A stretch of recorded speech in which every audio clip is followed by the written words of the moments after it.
ঘুম শান্তির বাহন। মানুষের মনে শান্তি থাকলে চোখে কি আসে? ঘুম জাংনা নাওমাকুম সুবাতা। আল্লাহ বললেন ঘুমকে আমি শান্তির বাহন করেছি। Relaxation of your life. when you sleep you become very relaxed।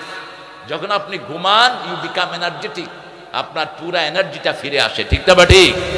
এজন্য মুমিনদের হৃদয়ের ভিতরে ঘুম দিয়ে দেন কে?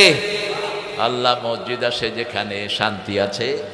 ঘুম যদি না আসে, বেশি নামাজ পড়েন, তাহলে চোখে ঘুম দিবেন কে?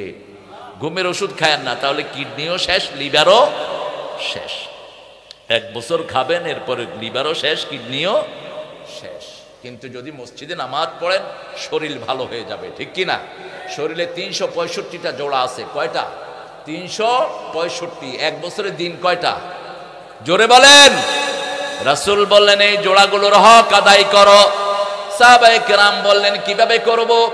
রাসূল সাল্লাল্লাহু আলাইহি ওয়াসাল্লাম বললেন 5 ওয়াক্ত নামাজ পড়ো, জোড়াগুলোর হক কিছুটা আদায় হবে। এটা দিয়ে রূহ ভালো হয়, সেটা দিয়ে শরীরও ভালো হয়। যাদের হার্টের রোগ, আঙ্গুল রেখে আয়াতুল কুরসি পড়বেন। কোন আয়াত? আয়াতুল কুরসি। খাবেন কি? পাঙ্গাস খাবেন। পাঙ্গাসের তেল হার্টের ঔষধ। যে কোনো মাছের তেল হার্টের ঔষধ। গরুর তেল, ছাগলের তেল হার্টের ঔষধ। ইহুদিরা গরু, উট, ছাগলের চর্বি খেত না। রাসূল বলেছেন এগুলো খাও, এগুলোর ভিতরে বরকত।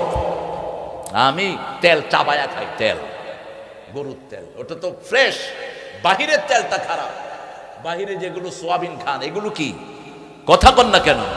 কিন্তু গরুর পেটের ভিতরে যেটা আছে ওটা বিশুদ্ধ। কে দিয়েছেন? কে দিয়েছেন? আল্লাহ দিয়েছেন। ওটাতে কোনো ভেজাল। আর গরিবেরা বেশি কি খায়? তেল খায় দে বেশি। গরুর চর্বি আমরা ফেলে দেই, গরিবেরা নিয়ে নিয়ে খায়। ঠিক না? ঠিক। পাঙ্গাস মাছ কারা বেশি খায়? গরিবেরা বেশি খায়। গরিবদের হাটও ভালো। গোস্ত 1 কেজি খায়, কয় আরো 2 কেজি নিয়ে আয়। আর পয়সালা 1 আঙ্গুল দিয়ে একটু খায়। যাও গই, বিত্তে ভালো না, দড়ি লাগে। আহারে, সুন্নত আছে যেখানে, বরকত আছে সেখানে।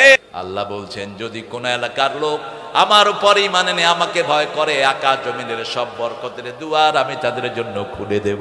বাংলাদেশের মতো বরকত আর কোন দেশে